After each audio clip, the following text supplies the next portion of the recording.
Good afternoon, and welcome to the Fairfax County Police Department Virtual Community Wellness Meeting.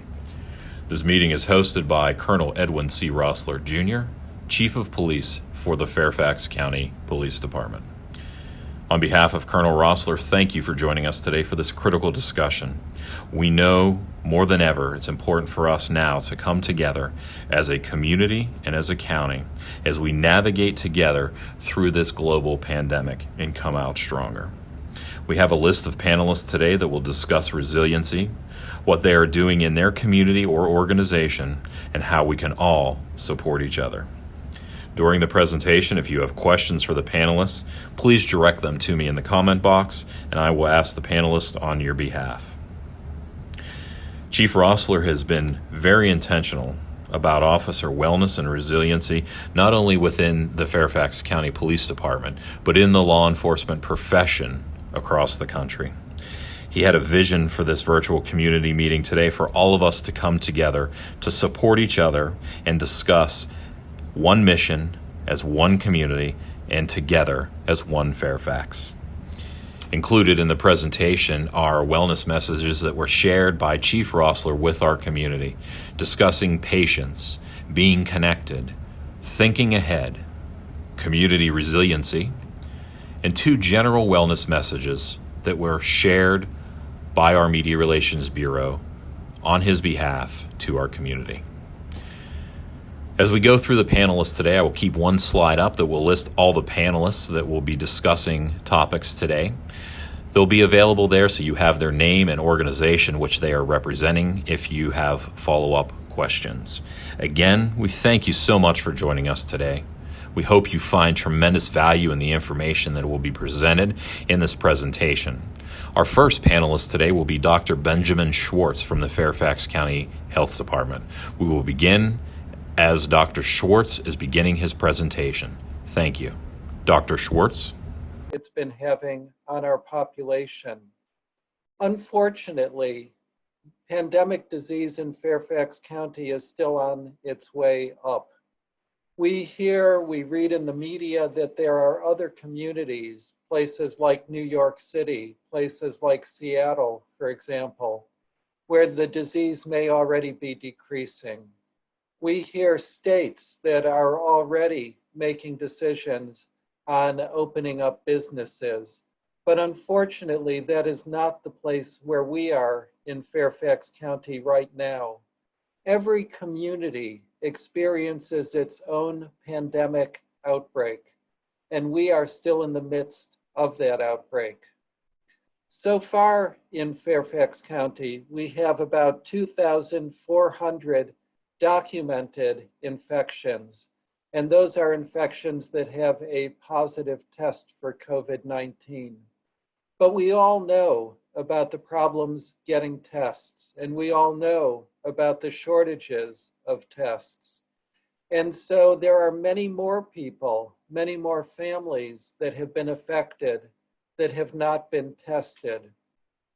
According to the University of Virginia, they estimate that for every one person who is tested with and found to have the disease, there are 6 others who have not been tested, but also have coronavirus.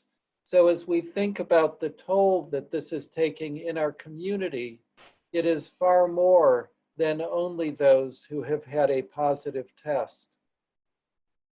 Even so, each day right now, there are somewhere perhaps between 150 and 200 new people who are getting this infection.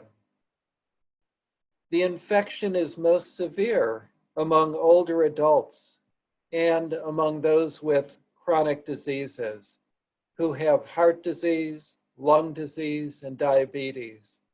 And unfortunately, these 3 conditions affect a large proportion of our older population.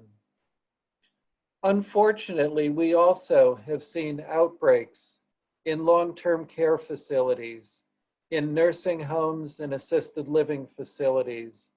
And they are a particular concern because when you bring people who are at high risk together in a living environment, it often can promote the spread of infection.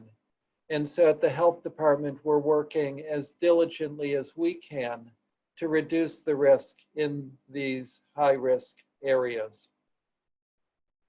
Like many of our health crises and many crises in general, the greatest impact in our community is on those who are disadvantaged. The rate of infections in our Latino population is about 4.5 times that of the white population. And the rates of disease reflect the crowding in households and families. It reflects the need for people to continue to use public transportation, the difficulty it is in crowded households to do social distancing. I was talking with someone who worked at the Culmore Clinic yesterday, and she was describing how in a small apartment, a family consisted of 4 adults and 6 children, with the grandparents living with the family, and how you can imagine how difficult it is to socially distance and to reduce the risk of disease among family members in that setting. So that we have to understand that in our population with who are disadvantaged socioeconomically, who live in small apartments, have large families, etc., that their risk is greater than in others in the community. So we have heard a lot about opening up and reopening businesses, reopening schools, and so on. But what the criterion is for reopening is a sustained decrease in the number of infections. And as I mentioned, we have not reached that point yet. The governor's order for closing businesses and so on goes through June 10th. And so we have at least another month and a half of the closures that we are currently experiencing. But what can we expect in the future after that period of time? And there certainly is a lot of uncertainty. There's uncertainty about the behavior of the virus during the summer, with perhaps some indication that it may be less likely to cause disease when the temperatures are higher and the humidity is higher as well. But that is not necessarily going to be the case, and we have to remain alert for future waves of disease when restrictions are relaxed. In addition, in pandemics in the past, in influenza pandemics in particular, there always has been a fall wave of disease after disease had occurred earlier in the spring. So it is likely, it is highly likely, I would say, that we're going to be experiencing next fall something similar to what we're experiencing now. And whether people will have the appetite to close down schools, jobs, etc., once again, I think is really an open question. The number of people in our population who have been infected so far is relatively low. We're estimating that it might be 1 or 2 people out of 100. So that the level of immunity in our county overall is not sufficient to generate what we call herd immunity or population-wide protection. And that is likely to not occur until we have a vaccine available, perhaps as much as a year from now. So as we think about wellness, I think we have to look at not only what is our wellness today, but we have to look at our wellness over the period of the next year, during which we may see disease increase and decrease and peak and then wane, and before we have a vaccination that's going to give us widespread immunity in our population. So I'm really looking forward to hearing what the next speakers have to say about wellness. And I'm certainly happy to answer any questions that you have about the outbreaks that we're experiencing. Thank you, Dr. Schwartz. We genuinely appreciate your comments there. I'm looking and I don't see any questions at this point.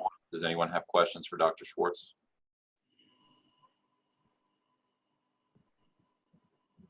Okay, well, if any surface, we will revisit that and come back to you. Otherwise, we're going to now move on to our next panelist.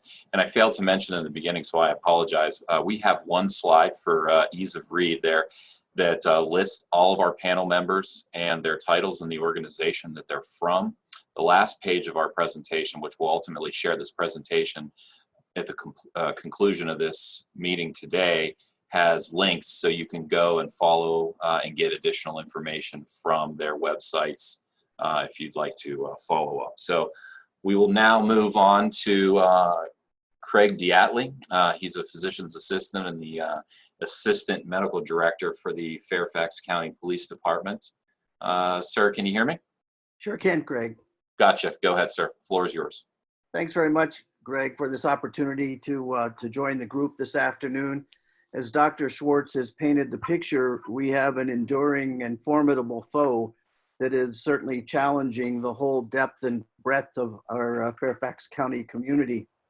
Towards that end, the responsibility of the three medical directors for the Fairfax County Police Department is to serve as the medical subject matter expertise for the police chief and his command staff. And now in this particular situation, the safety officers for our department as well. And all of us have a primary responsibility, a priority, if you will, to do anything and everything reasonable to promote the health and safety of our officers. So towards that end, among the things that my two medical director colleagues and I have focused on with the chief and the command staff is to look at some of the practices of the department that were pre-COVID, and because of the risks associated to the health and safety of our officers, what can be refined, not to delay or to take away from our public responsibility, but to do so in a safer fashion. And that has led to some changes in how we assign personnel. That has led to some changes, in fact, how we interact with the public with sometimes longer phone conversations to get information via technology as opposed to the dependence of just face-to-face communication. But it's also led to our looking at such things as the personal protective attire that the officers have available, both on a routine basis and then when they're going into a high-risk situation. What else can they put on in addition to that attire? Attire similar, in fact, in some cases to what our physician and nurse colleagues may be wearing in the hospital setting. We've also reinforced repeatedly some of the same practices that you yourselves are doing, and certainly we see on the public service ads, the importance of social distancing when we can appropriately do so as police officers, to wash our hands before and after each encounter, before and after eating our meals, etc. We've also looked at following the guidance that has come out for law enforcement practice. And that would include, in what way can we also have our officers protected when they're simply sitting in their cruiser or when they're generally interacting with the public. And that latter consideration has led to our joining in a county-wide purchase of face masks that our officers will have the opportunity to wear in what I'm going to call their routine interaction with the public. So in short, there's a lot going on from a medical perspective to try and protect the health and safety of our officers. One last responsibility that we have as the medical directors for the department is to assist any of the personnel who become exposed and worse, become ill from COVID. And I'm pleased to report that one, we do that in a collaborative fashion with our occupational health colleagues. And number two, while we've had several officers that have been tested, we do not see the illness of our population of officers similar to other communities have so far. Greg, I'm going to stop here and leave time for questions. Great. Thank you, Craig. I appreciate it.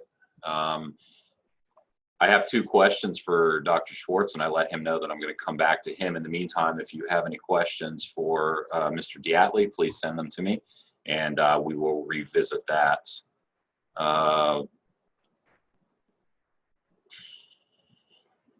Okay, we're going to go back here real quick. Dr. Schwartz, can you hear me? Yes, I can. Okay, great.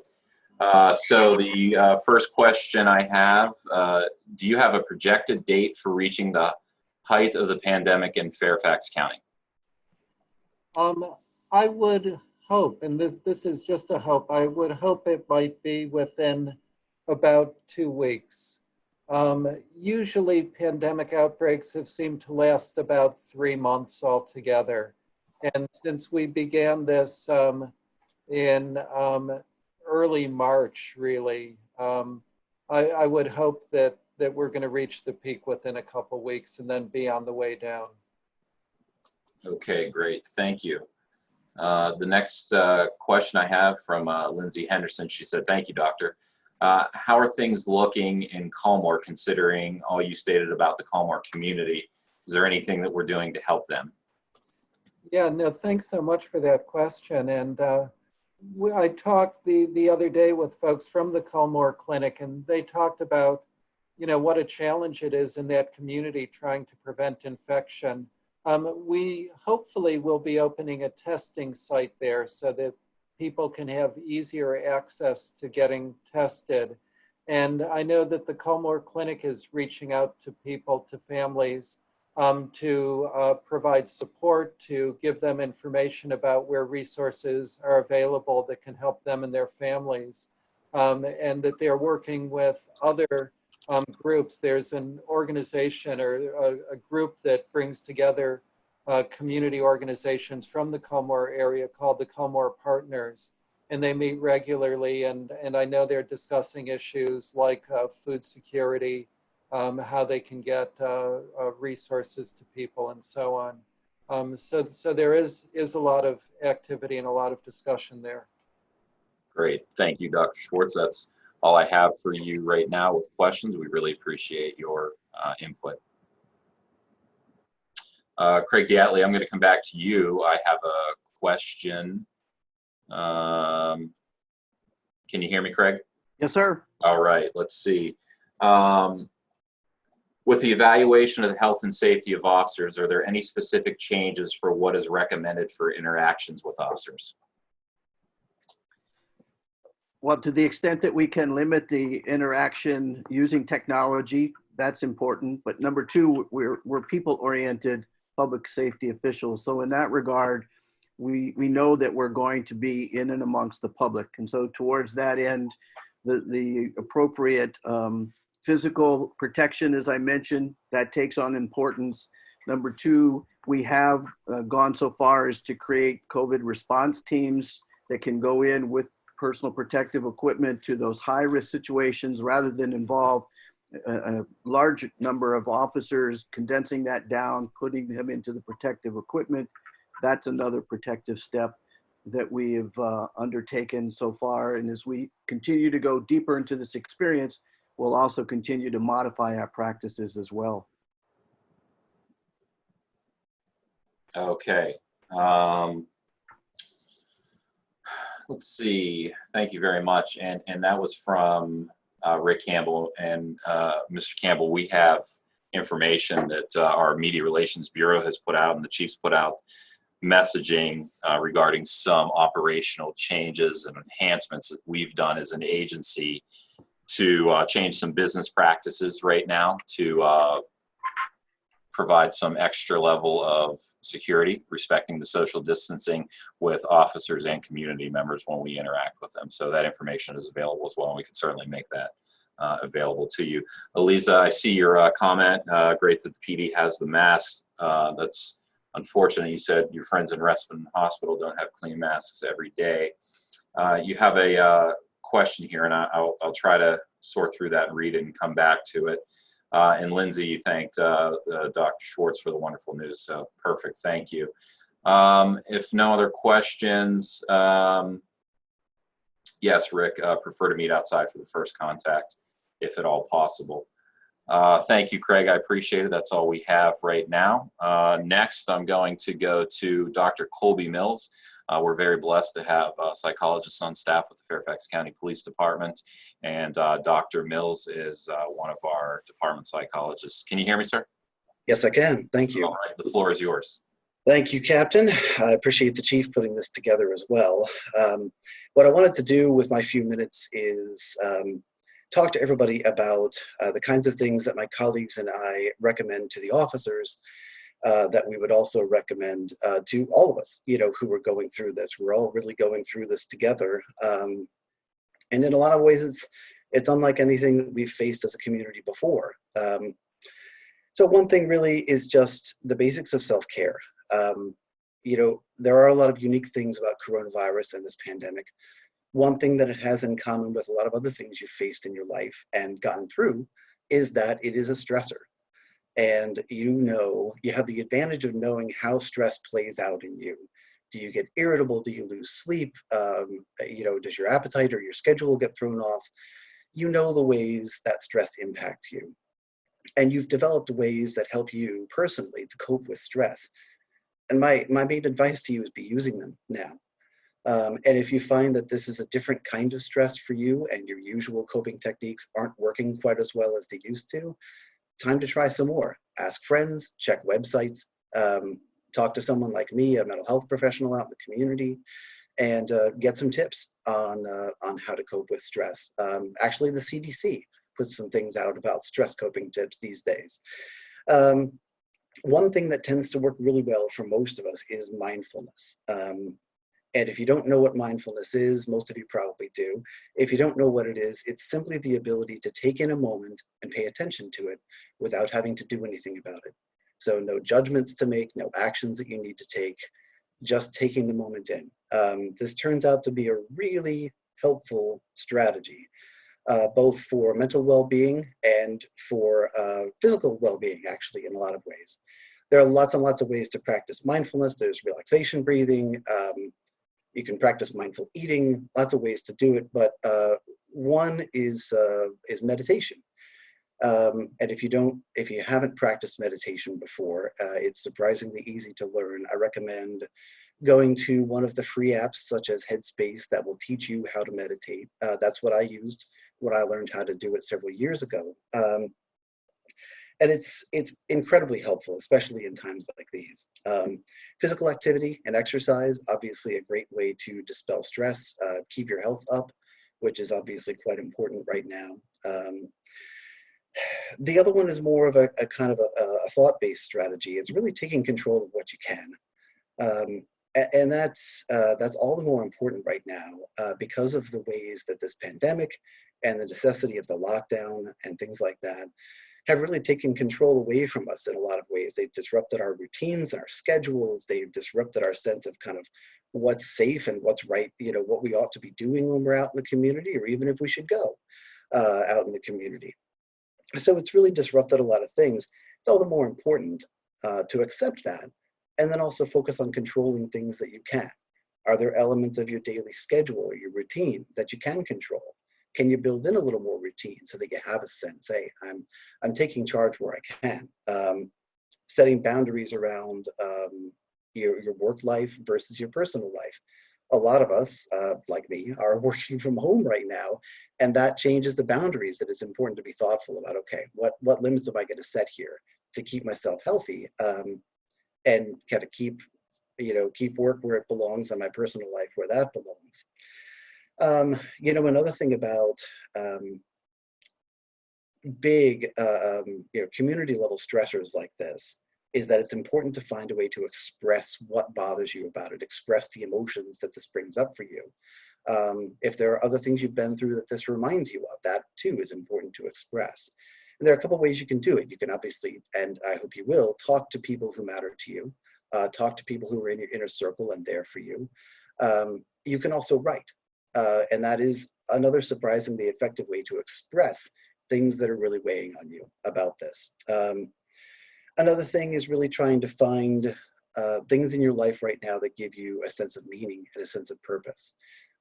For some of us, that's been disrupted. The nice thing for the officers is look at what they do for a living. They don't have to look very hard to find a sense of meaning and purpose. For those of us who aren't in those kind of professions, it can be, and whose professions have been disrupted, it can be a little challenging. But to look for things that give you meaning and a sense of purpose in your life right now. One thing might be volunteering or taking care of others. That is very valuable, not just for the recipient of that, but for you in providing it. And then the final one is to keep in mind that this is temporary. That as difficult and frightening as it is, as many question marks as there are right now, I'll say it as Cantor Shockett might say it later, this too shall pass. This is going to be temporary, and we're going to reach a time where we don't have to wear masks in public, and we're going to reach a time where we can start to repair ourselves and our relationships, repair our financial well-being, and repair our society. And so that's really the big points I wanted to make here today. Thank you very, very much for the time. Dr. Mills, I appreciate it. Lindsay Henderson mentions a great app available from the CSB called My Strength, CSB Community, all one word. Great meditations and mindfulness. I don't know if you're aware of that or could speak on it at all. I don't. My days with the CSB have been over for years now, but so I'm not up on what they're doing. But that's a great idea. Okay, great. So we'll try to make that information available. We will then, if nobody has any questions for Dr. Mills, we will move on. This is a great example, just to give everyone kind of perspective in the communication about Reston Hospital. We have one of the panelists who's been, actually a few of the panelists who've been leading an effort in our community, along with the chief, to make masks. And some of the masks were shipped to a hospital in need in New York. And certainly we want to help our own community. So this is great information of connecting dots. And we're going to be putting those folks in contact with each other. So I will, yes, great point. I will send out the link, that note into the chat to everyone. Next, we're going to shift gears and go with Ramona Carroll. Ramona is the Interfaith Coordinator for Fairfax County and the Fairfax County Neighborhood and Community Services. And let me just scroll down here, Ramona, and find you. Ramona? Yep. Perfect. The floor is yours. Thank you for joining us. All right. Thank you so much for having me. And I am glad that I'm able to go after Dr. Mills. It was a nice setup there. So thank you for that. My name is Ramona Carroll, and I'm the Interfaith Coordinator with Fairfax County Government.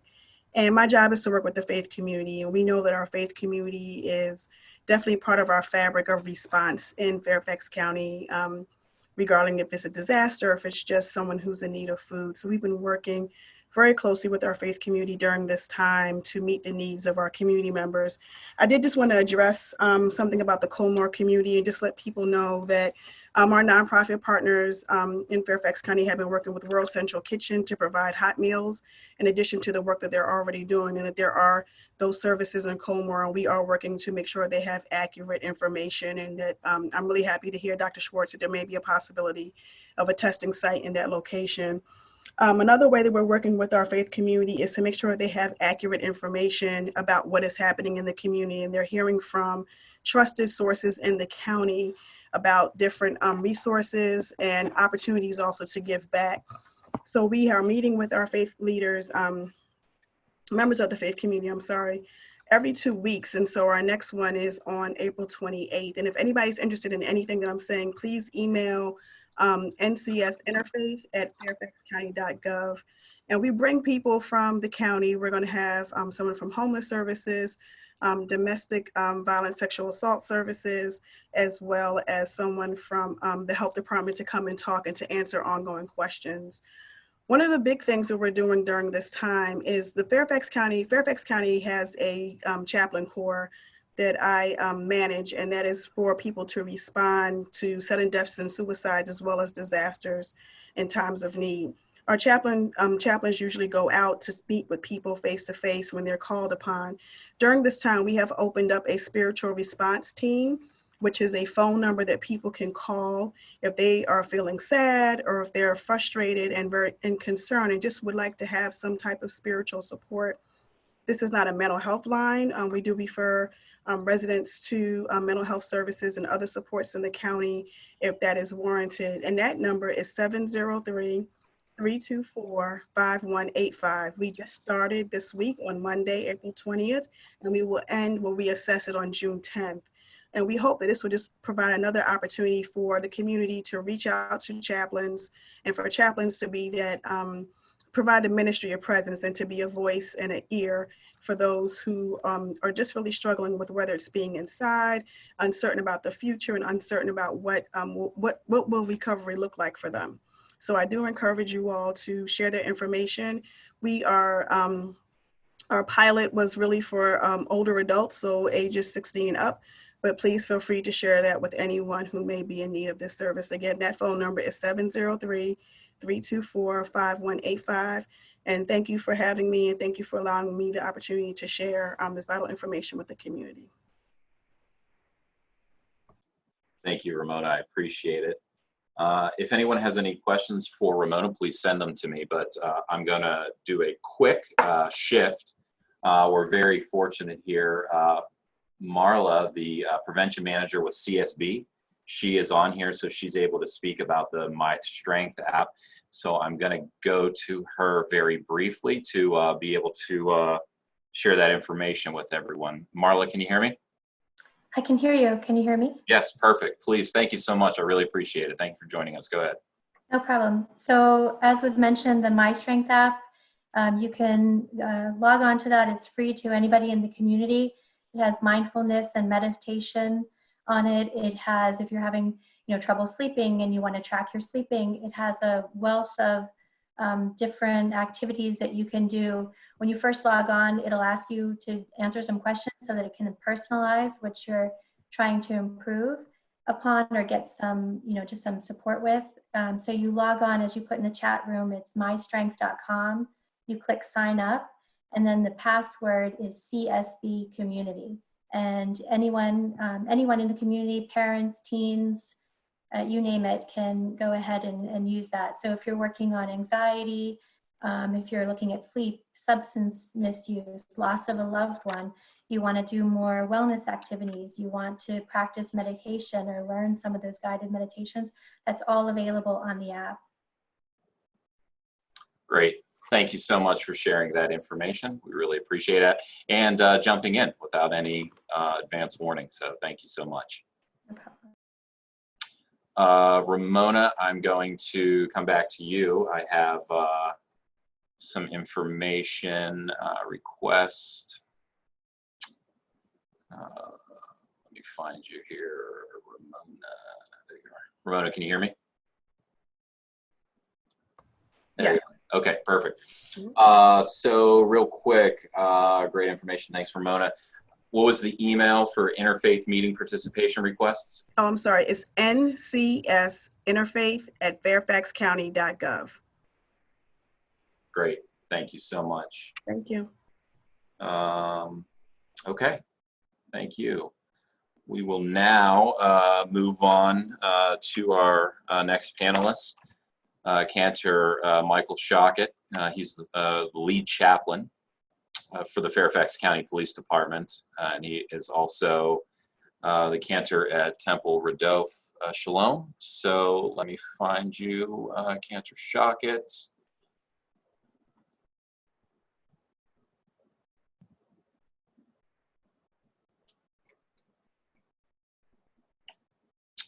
I'll go by picture.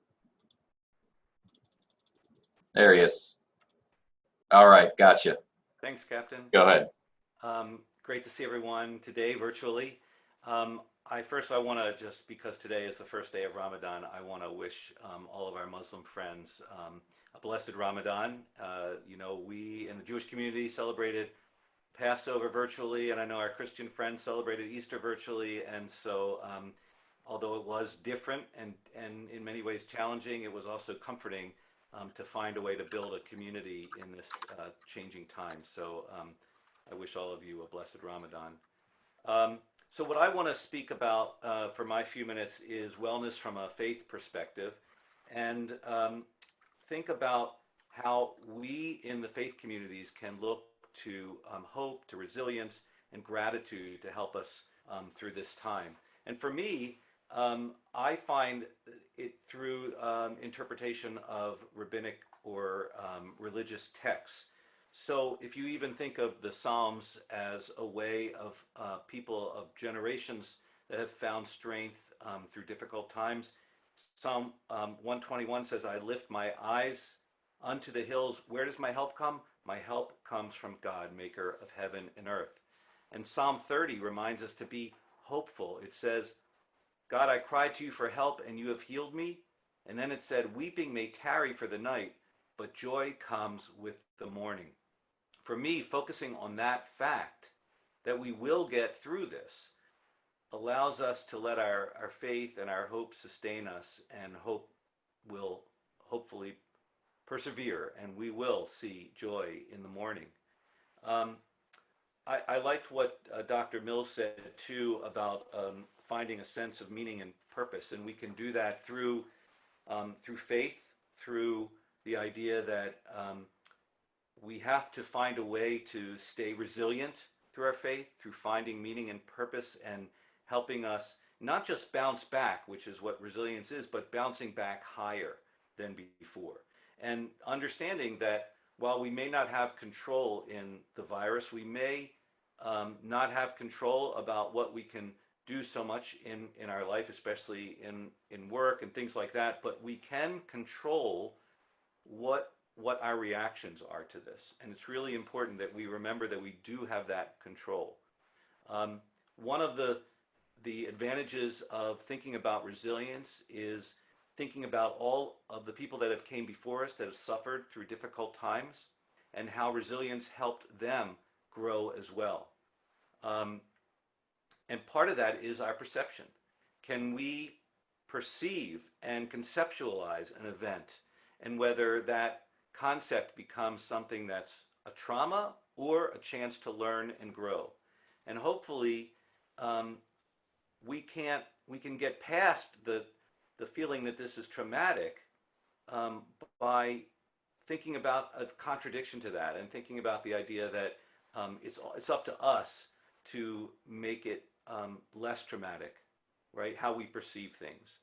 And as far as finding purpose and hope, when you do things like, as Dr. Mills said, volunteer.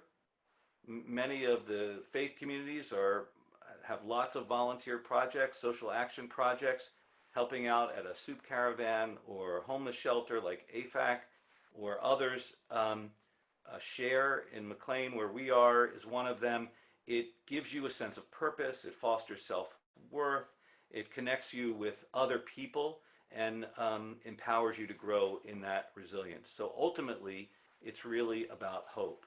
And I would also just add that we have to remember that to find gratitude through all of this, that each day is a gift.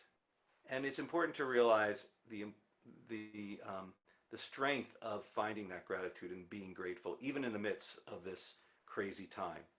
I want to end my part with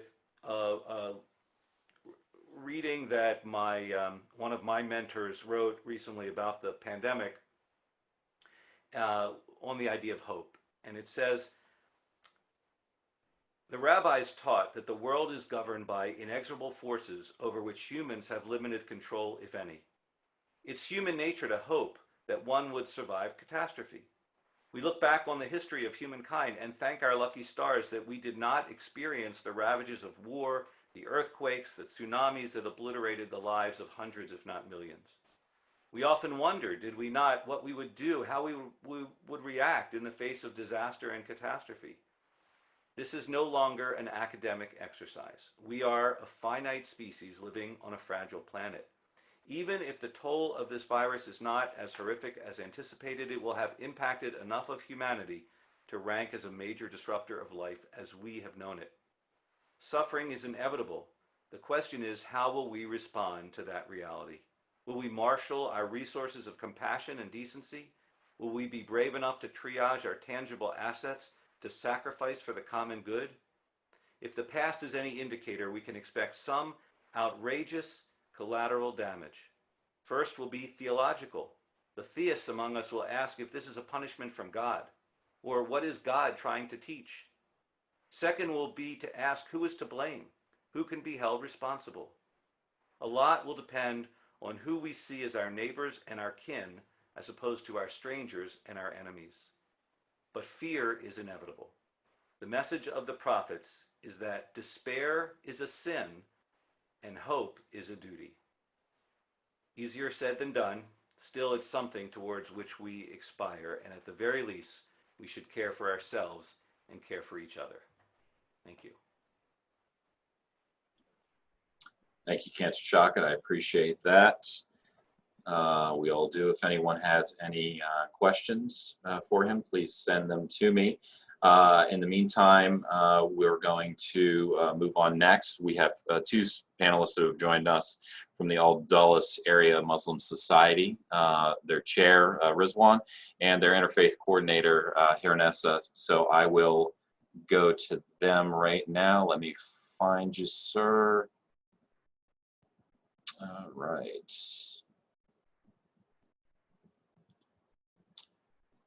Can you hear me? Salam. Can you all hear us? All right. Yes. Captain Fried, thank you so much. Again, appreciate Chief Roessler and Captain Fried, and definitely appreciate all the leaders and experts on the call here today. Salam and shalom and peace. Namaste, Sat Sri Akal. I'll kind of cover a little bit of a macro view from the Al-Dulles Area Muslim Society, and then Ms. Hirnessa will kind of talk a little bit more about counseling and some specific programs and projects that are going on within the community. But first, definitely, God reminds us in the Quran that with every difficulty, there is indeed relief. Sometimes that relief comes at the same time of the difficulty. Sometimes it comes after. And obviously, the partnership with government, law enforcement, professionals, multi-faith, interfaith communities is that relief in this very big challenge. Our prayers and our thoughts are with the first responders, health professionals, law enforcement, and essential workers that are out there. And appreciate the thoughts, Cantor, for Ramadan, and this has been April has been a spiritual month. For the Christian community with Easter, Jewish community with Passover, Muslim community with Ramadan starting now for 30 days of fasting, and the Sikh community with Baisakhi, and the Hindu community with Vishu. And so all communities are impacted, because there's that, want to go to your houses of worship in these times. And with Ramadan being 30 days, Muslim community is very much, in a unique situation for 30 days, of not being able to go to the mosque. But one of the goals of Ramadan is patience, sabr. And we have to strive for patience. And this is the time for patience. And this is God's will. We believe that God is the master planner. And that is what we are working between the Adams Mosque, the largest mosque in Virginia, as well as other mosques within the Virginia Council of Muslim Organizations. We all, March 12th, when the schools, March 12th and March 13th, the various local school districts decided to close, we decided to close back then in coordination with synagogues and churches and various temples. We were coordinating amongst ourselves on, closures and best practices.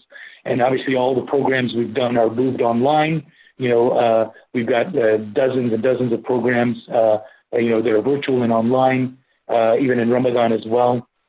So again, even though we're physically disconnected, that we're spiritually connected, that we are working together connected. Even, in this time, we've had virtual Passover Seders. We've had Christian, Jewish, Muslim interfaith dialogues. We're planning virtual Ramadan iftars. So a lot of different programs so that we keep the community connected. we keep the work going day in and day out. And so it's something that, as we know that this is, we pray for obviously the victims, those that have been afflicted by COVID-19, may they have ease and recovery. May God protect the health and safety of everyone, and those that are sick, that may God grant them recovery. And so it is a challenging time, but the Muslim community is focused on community service, helping those in need. We had a meeting with the governor yesterday and did a report to him about 8 or 9 Muslim organizations in Virginia partnered together, to support about $4.4 million in community service, hundreds of carloads of supplies being given, 2,000 hygiene kits given, 19,000 meals distributed, 2,000 PPE, equipment distributed, 10,000 gloves, 250,000 virtual webinars or viewership on webinars. So the Muslim community is coordinating within the Virginia Council of Muslim Organization to make sure that we're working on community service, that we're working on best practices and lessons learned, and is working with our interfaith partners as well to make sure that we're communicating on whatever is needed. So definitely, please let us know if there's anything we can do. We are trying to coordinate the best we can, and it's something that we're trying to make sure our communities are aware of patience, of stay at home to protect life. And that's what we have been focused on. And we again appreciate Fairfax County Police Department, Chief Roessler, Captain Freed. We appreciate you all coordinating this, and thank you to all of the wonderful leaders that are on here. So thank you so much. Peace be with you. Salam and shalom, and namaste and sat sri akal. Thank you so much. We appreciate that. And I know I speak on behalf of Chief Roessler, and he genuinely appreciates you taking the time out of your busy schedule to join us. Thank you. Go ahead, Ernesta. Hi. Go ahead. We can hear you. Okay. So at the Adams Center, we've been doing a lot of different activities and making sure that we have our community's needs being taken care of. And a lot of that has to do with food insecurity and making sure that we're taking care of all the ones who need the canned foods or rice or eggs, even hygiene kit. We've been putting all of those together since, COVID-19 had us close our doors. Although we're not there physically in our buildings, we wanted to make sure that everyone was still being taken care of and that their needs were being fulfilled. So we've been doing this even before coronavirus, but then now we had to amp it up even more because we had a lot of our community members end up losing their jobs and not being able to work or get new employment. So they had to obviously have to feed their family members. And so we were able to have them connect with us and have them fill out their forms. And we were immediately able to get them the items that they needed. And then also we give out gift cards or checks if they're in need of financial assistance for other things as well. Going into counseling, we've had over 40 mental health counselings with either family members or individuals through Adams Center. We have about 12 Muslim counselors on hand at Adams Center all the time who are always available if anyone needs it. And majority of them are seen for free because it is expensive to see a counselor. So they go through our Zakat process in application. And once they're approved, they're able to get about 12 free sessions throughout the year. But now with COVID-19, we are providing a lot of free counseling sessions with people for mental health services and those who are having a hard time adjusting to staying home, or who have people in their homes who have issues and they need help, or even those who are victims of domestic violence. We are making sure that we have an avenue for them to have someone to talk to and to get the information they need so that they're safe, and the resources that are available to them through Fairfax County so that in case anything were to happen, they have the right people in the right context to get their information across to everyone that is going to be able to help them. Our education programs are still going on online. Our kids program and our adult educational programs are still going on. Thanks to technology, we are able to get those things out to everyone and making sure that they're up to par with everyone else. And the kids are busy for a little while at home and giving parents a little break and doing their school studies and their Islamic studies as well. We've done a lot of interfaith and outreach webinars as well, and letting people know what the Muslim community is doing right now and how we're going to adjust during Ramadan. And today is the first day, so Ramadan Mubarak to everyone who's celebrating and fasting. And so we're, definitely taking a different toll on how we're actually getting the information across and how we're actually worshiping during Ramadan. Everything is at home or praying at home, fasting and breaking fast at home. But that doesn't mean that we cannot collectively come together. One of the initiatives we started today was a challenge. It's a virtual iftar. It's actually, there's a hashtag, it's Adams Join Me for My Virtual Iftar, where we're actually having our community members invite people, their neighbors or their coworkers, to a virtual iftar at their home, and then take a snapshot and post it on social media with that hashtag. And then the next day we compile a whole photo album and disperse it through our social media so that our community members get to see each other through our social media platform. And as a community service provider, Adams definitely needs to be able to do that, and we do have the ability to do that. So we're really excited to have that going on as a fun activity for community members, as well as the Islamic and Quranic sessions that are going on throughout the day, especially at night. We try to finish reading one of the 30 parts of the Quran every night, and then there's a reflection on that in English. So that's keeping the community engaged and not feeling that although they're not at the mosque praying at night, but they're still getting what they need during that time in their home.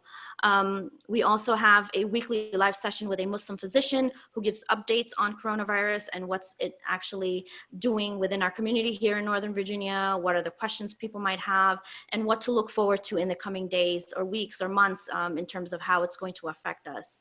And then also giving community resources from Fairfax County. I get a lot of email from my lovely coworker, Ramona Carroll, who's also a really dear friend of mine. She has given me a lot of information that I've passed out to our community members as FEMA grants for nonprofits, and then for funeral services as well, the spiritual response team, and then also organizations who are donating food items to nonprofits, especially those in the faith communities, so that we are the first responders to our community members. They know that we would be the ones that our community members would come to in case they had a food crisis in their home, and that we would be the ones who would be able to give that out to them. We also came in contact with a few of the medical masks, and we were able to distribute those to a lot of the hospitals around us, including Reston Hospital, because we knew that they were shortchanged in that and they did not have enough of the masks. And we also had community members sew face masks for at least an added protection for those in the healthcare workers who are working in the hospitals, and then also for our first responders as well, because as Muslims, we are always taught in the Quran that we have to take care of our community members, not just ourselves, regardless of faith or no faith. Our job is to make sure that we are an added incentive in making sure that our community members are safe and that we're doing everything we can, regardless of the outcomes in terms of prayers or whatnot. We can do those at home, that we have to make sure that we are saving all lives and that we're making sure that we are part of that process as well. Thank you. That's wonderful. Thank you for sharing that information. So many examples of our community coming together during this critical time, and that's what makes this area such a wonderful place to be. Speaking of, we were talking about masks being shipped out. Pastor Bendix from Grace Covenant Church in Chantilly was working with one of our panelists that's going to be coming up here in a little bit as well to ship masks. So I don't want to steal his thunder, so I will turn it over to Pastor Bendix. Can you hear me, sir? Yes, sir, I can. Perfect. Floor is yours. Oh, fantastic. It's great to be here. This has been so encouraging. I am honored to be in this position to be able to present a few thoughts. I wanted to just talk about the importance of finding wellness through generosity. As a church, when all of this began, about a month and a half ago, we felt a deep responsibility to prepare ourselves, our church, to exhaust ourselves in generosity. That one of the ways that we were going to create an environment of hope and of faith and of encouragement would be to embody even the words of Mark chapter 10 in regards to who Jesus was, that he came not to be served, but to serve and to give his life as a ransom for many. And so that is what we've been as a church really, again, and there's so many great houses of worship in this area that are doing so many amazing things, including the Adams House. I was amazed at the report. You all are just doing just phenomenal things, and what we've been doing or trying to do is very similar to what so many are. But we've really noticed how creating opportunities for our people to participate, to step into kind of the game, if you will, to make a difference. That has created such momentum for our house of worship here at Grace. Doing things such, as simple as just a virtual food drive, where we give instructions, encouragement for them to drop it off at our doorstep or to send it in through Amazon Prime. And we've gotten over 5,000 pounds of food. And it continues to come in. It's like every day really is like a Christmas day. It's pretty fascinating. We realized that first responders were in need of hand sanitizer, and so we found just a simple instruction of how families can make that, and they began to make it. You'll hear in just a few minutes on just how masks have been such a big part of this area, but we were privileged to participate in making masks and face shields. We've recently heard that the elderly in our community have been relatively forgotten. And so what we did is we threw out a challenge to our church of have your kids, have your families write cards of encouragement. And we've gotten over 3,000 cards that have been dropped off. We've quarantined them for 5 days. And then we're in the process of dropping them off to elderly homes all throughout our region. And I went to one today that they were shocked and amazed at the responses that the residents had when they received these cards, simple cards. And so it's our one-liner is embody grace to meet needs in our community. That's all we're doing. And so between inspiring our people to use what they have, the gifts that they have, the resources that they have to meet the needs in our community. And we've been really finding that wellness has really come through generosity. Even like I'll give you a few stories. There's one gentleman who's out past Warrenton, and he decided to purchase a steer. And he got that steer processed and now has given over 1,000 pounds to local food pantries because he found out that one of the biggest needs that they have was just ground beef. And so again, it's really been amazing to see how we have inspired our people to think beyond the box of, look, I'm on this planet in the midst of a chaotic season to embody grace to meet needs. And so we as a church, we've done practical things like we purchased through U.S. Foods about enough food to feed over 600 families. And so we have basically stockpiled food in our facility and put them in boxes in order to work with local partnerships, namely schools. And we're really starting to get an influx of local schools here that are in need. And so we're here to not be a food pantry. We're here to support and to make others more successful. And so that's just a few things that we've been able to do is come up alongside of organizations. But again, the whole purpose of all of this is through generosity comes wellness. And so if you're out there and you find yourself in a place of influence and you're trying to figure out how can I inspire people to think beyond themselves in a season where it's so easy to focus inwardly, this is an amazing opportunity to think outwardly. And if you need more ideas or things, anything that I can do to support you in that adventure, I would love to do that. Again, my email address is kbendix@gracecov.org. Wonderful. Thank you. And I love your passion too. You were fired up, and that's what's great here. So many wonderful things being done. So now I'm going to do a shift to Ms. Shirley Jenwright. Shirley is the chair of the Fairfax County Communities at Trust. And let me find Shirley real quick. Shirley, are you there? I am. All right, the floor is yours, ma'am.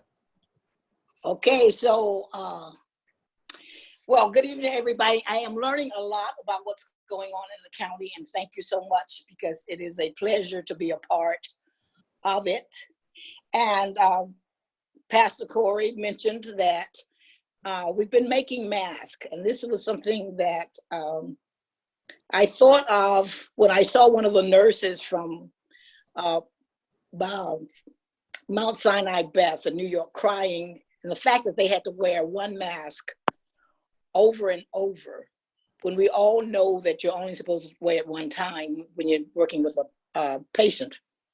So I came up with the idea to make masks. And I wanted to make sure that whatever I did went to them first. So we were able, and last Tuesday, we sent almost 400 masks to Mount Sinai Beth, Israel in New York, with about 800 face shields. And that was just outstanding because what we have is not just me. Right now I have over 20 ladies from different faith groups,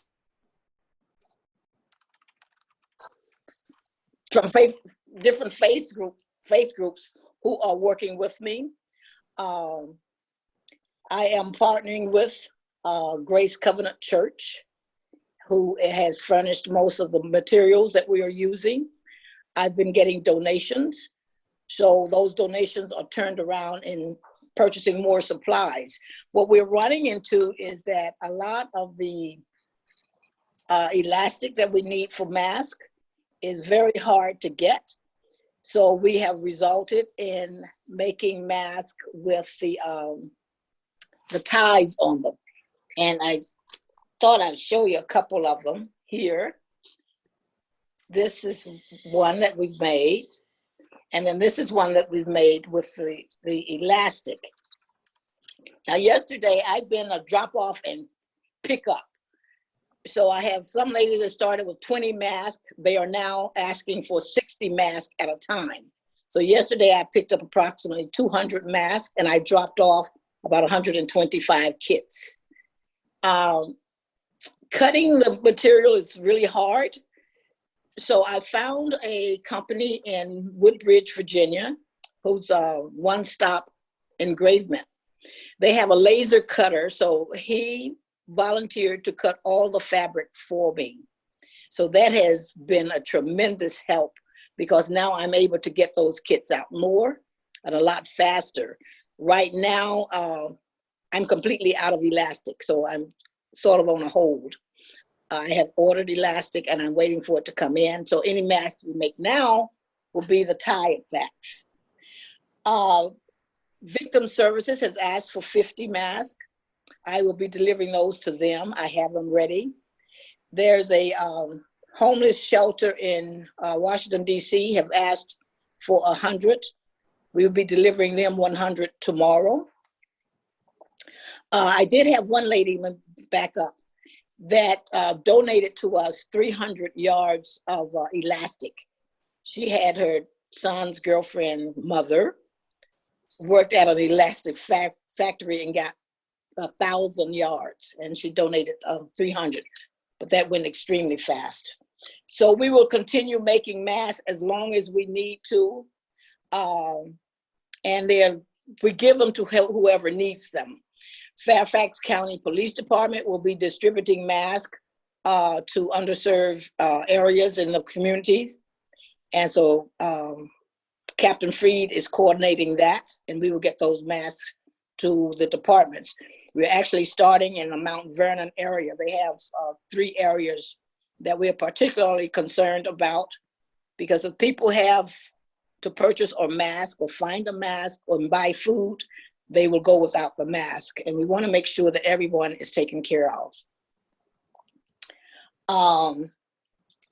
We also recently started Monday a new drive. It's not a food drive, it's called Help from the Heart Community Drive. And most people are doing food drives, but there are those essential things that we need that people are not able to purchase with the SNAP. So our drive is asking everybody to purchase things like cleaning materials, diapers for the kids. So most of those things that you cannot buy that are not food. So this is going to go on for a while, this community drive. We have bins in front of every police station. The State Patrol has a bin, drop-off bin there. And the fire department will also be participating, but we do not have the bins there yet. We're waiting to get feedback from them as to when they will be ready. And we're also coordinating food meal donations to the police department. We're particularly concerned about the late shift because with everything being closed, it's sort of hard for the men and the women, our officers, to get something to eat.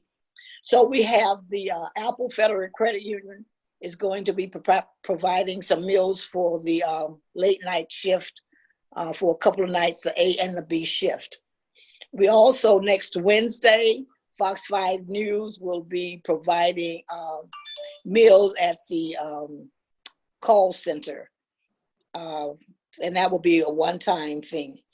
But we're doing in Communities of Trust, we're coordinating a lot of things. We're getting a lot of people reaching out to us, asking us for assistance. And I haven't learned how to say no.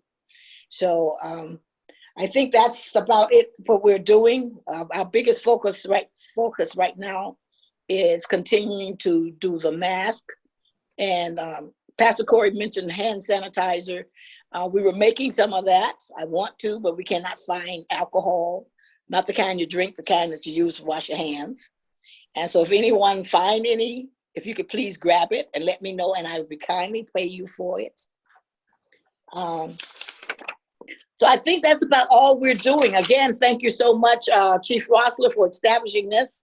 I have learned a lot, and we are here to help wherever we can. Thank you. Greg, back to you. Thank you, Shirley. Appreciate it. And I have the contact information, and I'll connect the dots between you and the community member that reached out about the masks. So thank you very much.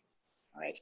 Another priority as the chief was establishing this virtual meeting, he identified obviously some vulnerable population and our youth with the county schools being out right now and the students at home.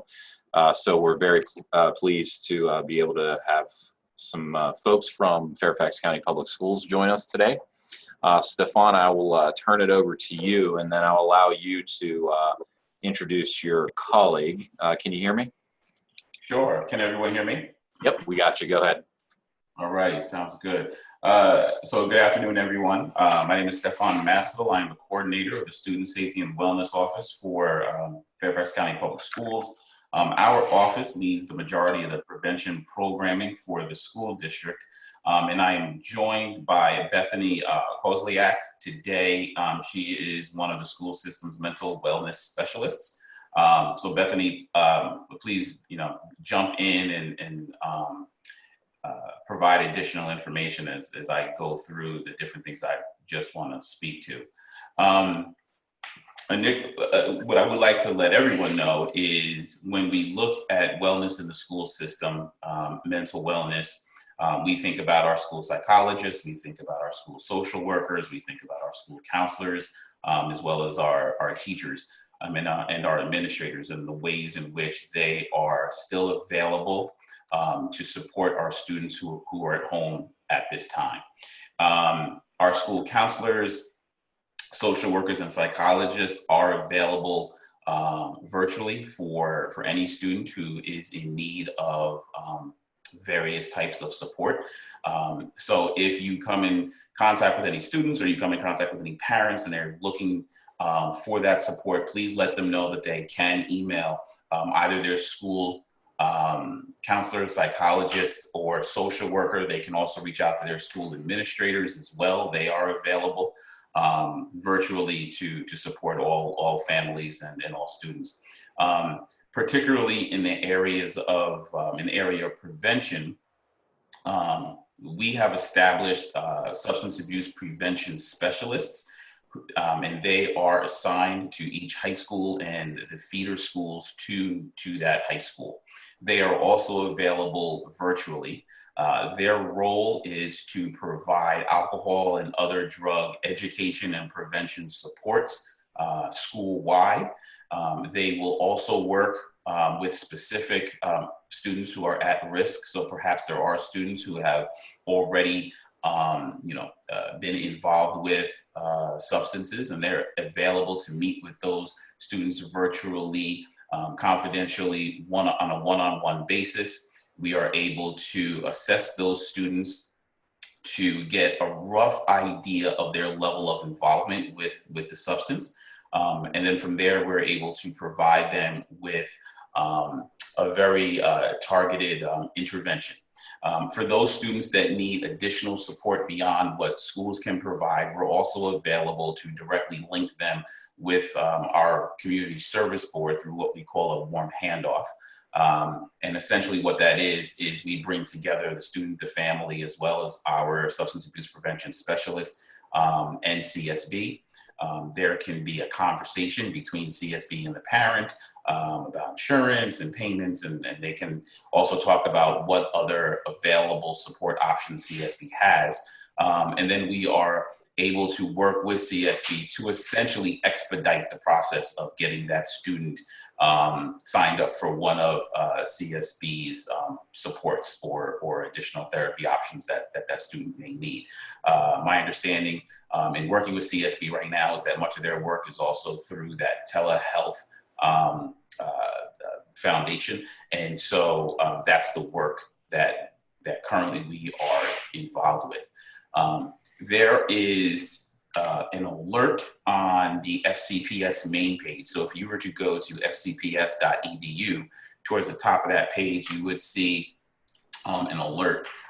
You can click on that alert and it provides a vast amount of information regarding the school system's response to COVID. There is a pretty thorough FAQ there for anybody in the community, whether you're a student, a parent, or a community resident who would like information on a certain aspect of how the school system is continuing to support the community in regards to COVID. There's information on food resources there.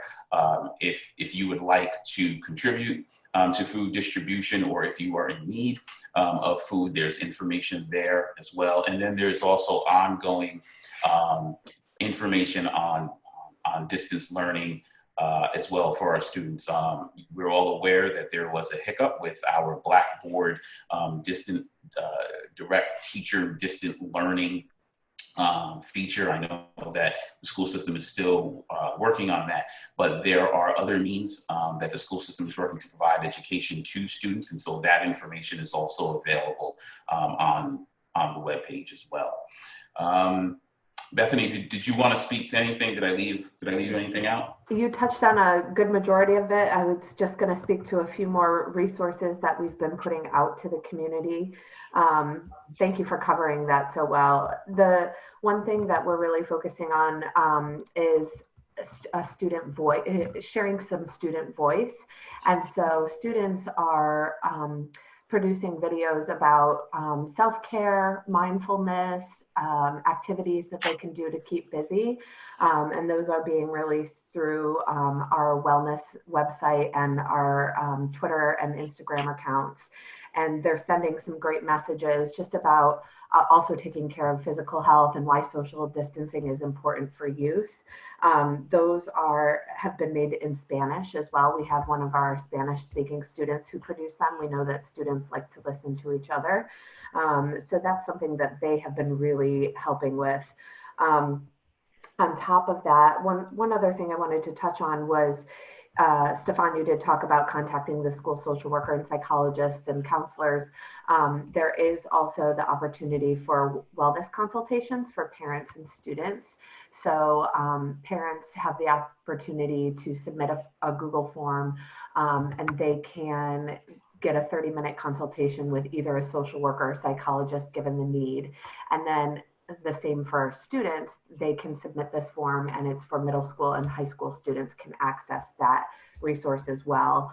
There are also a lot of different resources being put out through our Healthy Minds blog, and they are being sure to post how to talk to your child about COVID-19, again, other activities they can be engaging in at home, and different self-care activities. And the last thing I wanted to put out there, because we know that parents and community members are going to be the first people to notice that somebody might be experiencing a mental wellness challenge. And so we have partnered with Fairfax County, and on their website, all members of the community can access a virtual training called Cognito, which it's kind of a choose your own adventure, and walks adults through how to have conversations about mental health with children, how to recognize if a student or youth is in crisis, and then kind of walks them through the next steps. So I encourage anyone to access that training. It's typically not something that's available to all counties, but we're lucky to have that for anyone in Fairfax County to view. All right, great. Stefan, Bethany, thank you so much. Does anyone have any questions for them? You can send them in the box there. You guys are lucky. I don't see any right now. Okay. We'll have some time. So if anyone has any questions, feel free to send them, and I will ask. In the meantime, we'll move on to the next panelist.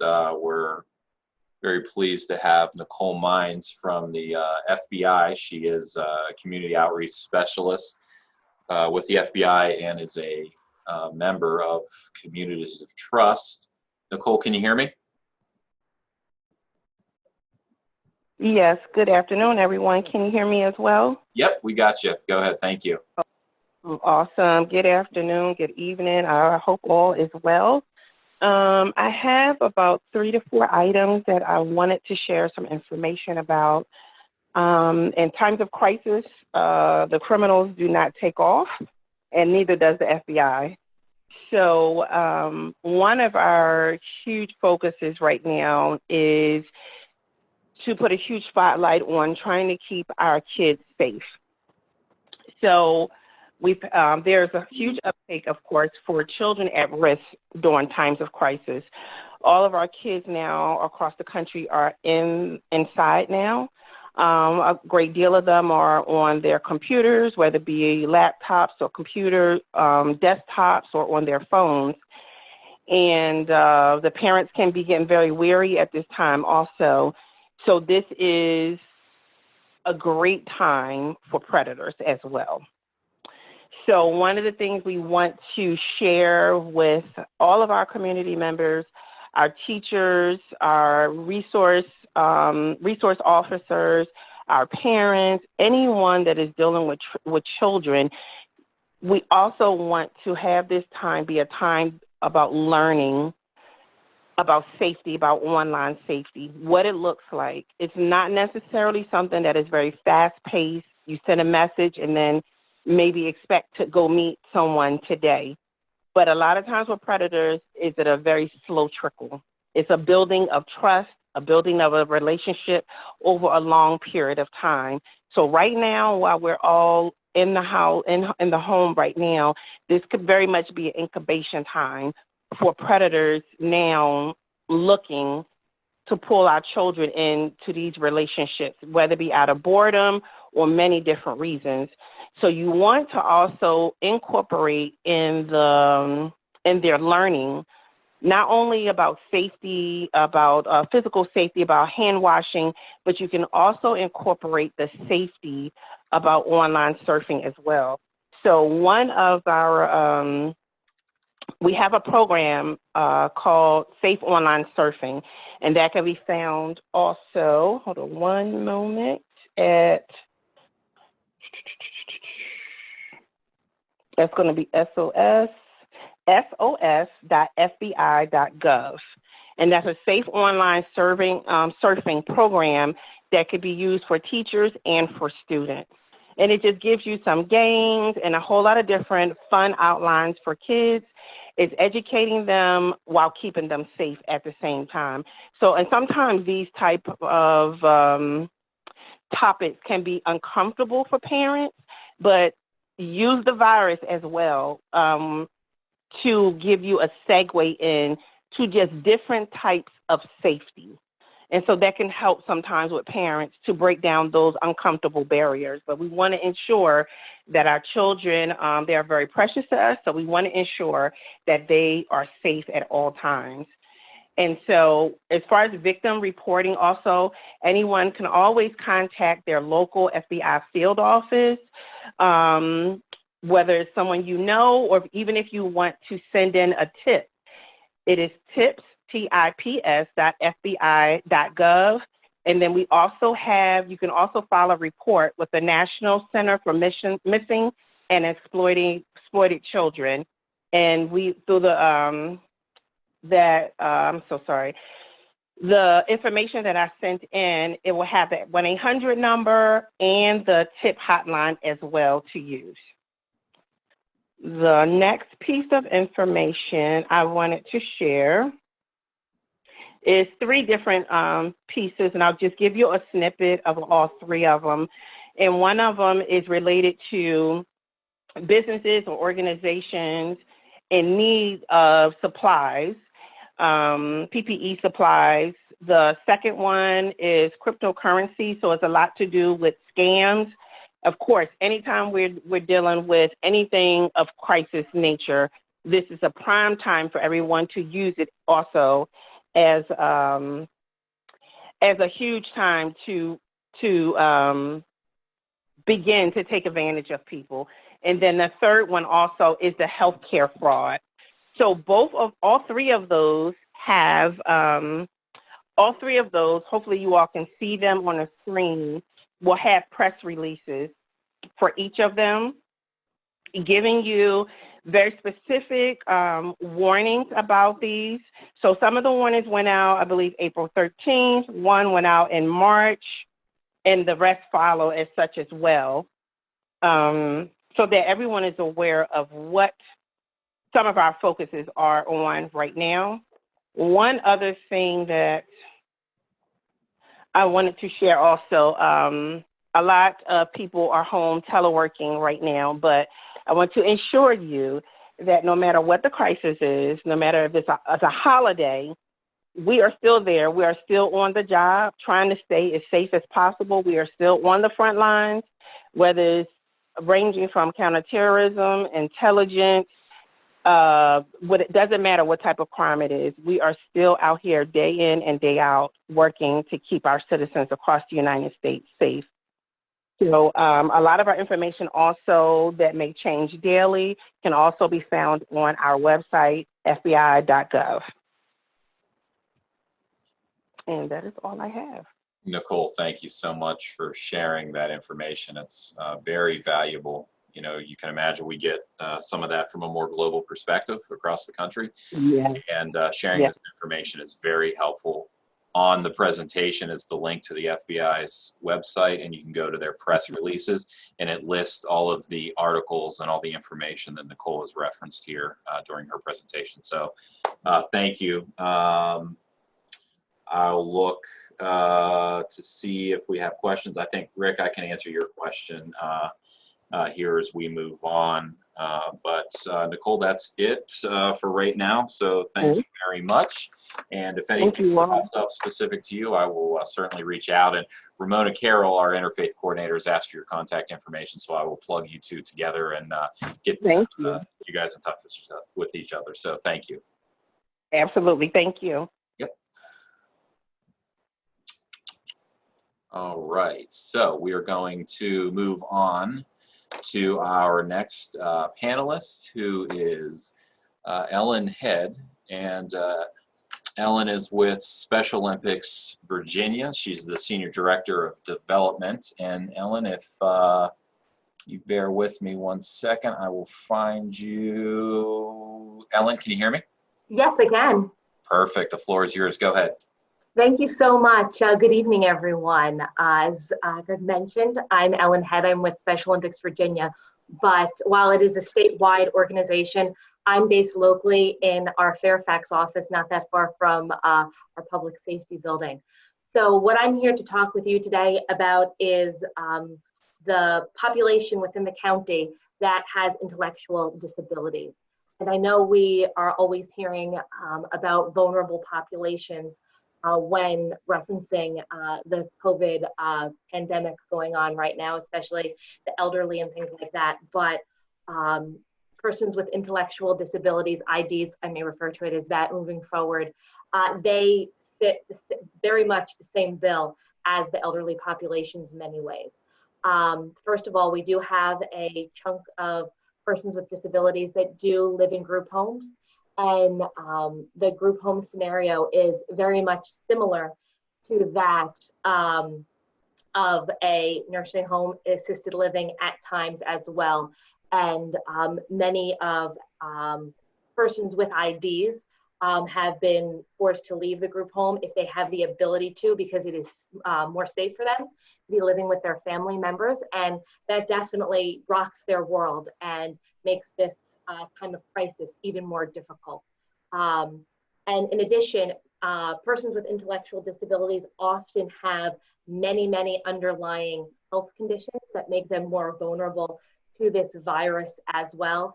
On a whole, persons with IDs tend to live about 16 years less than members of the general population.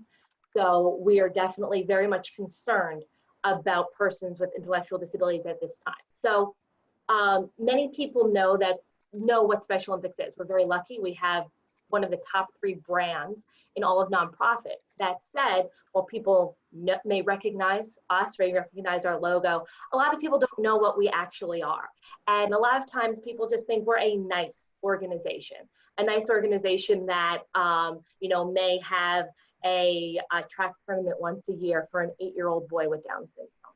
And while we do that, we have 8-year-old boys and people with Down syndrome, and we do track.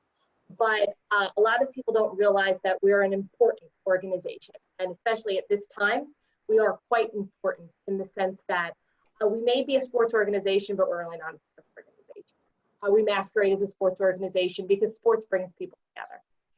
We very much at times, and especially at times in this time right now, we're a health organization. What many people don't know is that Special Olympics Worldwide is the #1 provider of healthcare for persons with intellectual disabilities. Because many people with intellectual disabilities don't have the privilege yet, and someday they will, to have full-time jobs with benefits, which include obviously health insurance. So they're on Medicaid oftentimes, and Medicaid is great that it exists, but it does leave a lot to be desired. And so we try to bridge the gap when we can. So we will do at our state championships, or even sometimes locally at some med fests, we will do eyes, ears, teeth, all of that, mental health, physicals, and we won't just check them out and say, oh, you need glasses, go to the doctor, you live in Springfield, go to Springfield. No, we will give them their glasses right there. So right now at this time, we may have closed our doors, our physical doors, back a little over a month ago, but our population needs us. And so I really want to communicate to members of the county how you can help with, right now we've actually have over 3,000 persons with intellectual disabilities actively engaged in our program in Fairfax County. And there's many more that aren't actively engaged in our program at the moment, but that's a large chunk of our population that we're trying to help. So what we decided to do is we couldn't just close our doors and say, okay, we'll work on planning fundraisers and sporting events for the fall or further when it's safe to do so. Our population needs us right now. So what we are doing is we turned our programs virtual, and we are opening that up to the community, because another misnomer about Special Olympics is that Special Olympics is just for persons with intellectual disabilities. Well, we can't bring people together if they don't get to know each other. So anybody can be a Special Olympics athlete. We actually have from members of the Fairfax County Police that are official Special Olympics athlete partners that are on teams with our athletes, which is amazing. And that's what we want everybody to do. So we've started something called Virtual Fitness, and anybody can join this if you just go onto Facebook to Special Olympics Virginia Virtual Fitness. And it's a group that we have and right now we're in the middle of an 8-week challenge where we have different activities for our athletes to do, put on their calendar to look forward to, and to keep them healthy and fit, between tips about staying healthy right now during the pandemic, to how to eat healthy, to group-led fitness classes. And one thing I did want to share was I was looking at and I'm pulling up my phone at the moment. We have a local athlete named Jennifer who posted in the group earlier today saying that she just started doing our 8-week challenge that we started on Monday. And she decided to do it because this is so positive. And doing something positive is exactly what she needs right now. So connecting with our athletes through that group is very important. But as a whole, I just really want to put out there to everyone to get out with the community that you associate with in the greater Fairfax community, is to remember persons with intellectual disabilities. They are a vulnerable population during this pandemic. They need to be included more. They know isolation better than anybody because oftentimes they're not included in the greater community. So please remember to include them. Please remember to take the extra time to help teach them about how to be healthy, how to be fit, and to try to engage them in fitness and in health, just so we can keep that vulnerable population safe. If at any time anyone has any questions in regards to a member of the community that may have an ID, how to correctly and properly interact with them, or about how to get them involved with our programs, you can reach out to us here at Special Olympics at any time. The best thing to do is to just go to our website, specialolympicsva.org, and you can find all the contact information for persons in our organization there. So, and I did want to just end with one quick thing that helps me get through this time right now, our Special Olympics athlete oath. It's let me win, but if I cannot win, let me be brave in the attempt. And I just tell myself over and over again when I think I'm failing at teaching my kids distance learning or doing my job or just getting by, I'm like, I was brave in the attempt. And a lot of our athletes try to remind me of that. So I just tell myself, be brave in the attempt. So through Special Olympics fashion, everybody be brave in the attempt and we'll all get by and we'll all succeed. Thank you. Ellen, thank you so much. Wonderful information, and being a partner in our relationship with Special Olympics has been wonderful over the years, and we look forward to continuing that. So thank you for joining us this evening. Really appreciate it. Well, that closes out with our panelists that we have this evening. Before I pass it back to the chief, I wanted to just do a quick shout out to Lieutenant Steve Wallace from the Media Relations Bureau, who helped put this together, Peter Flynn, the Assistant Director of the Planning and Research Bureau, and Captain James Krause, the Commander of the Planning Research Bureau. They assisted in this effort, getting this off the ground, the Chief's vision, and it was a great success. So that is all I have to say, and let me unmute the Chief. Okay. Swear. Chief, I'm trying to unmute you. There, there we go. Gotcha. I just want to say, wow, wellness is a passion. Mind, body, soul, and community. Your police department's really grateful for all this information that we shared today with all our community leaders. It's part of our vision statement. If you look on our webpage, the middle part of our 3 prongs is the sanctity of all human life. And we need that right now.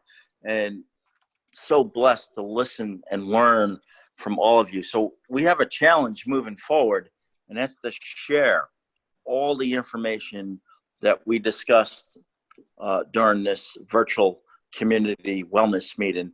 And we shall do this by rebroadcasting this and giving you the link and to keep on pushing this out. And I just want to say, God bless us. We're one team Fairfax. Have a great weekend and be safe. Thank you. Thank you, Chief. And just to close out to say, we've had many comments saying how wonderful this was and informative, and everyone genuinely appreciated it. So great meeting.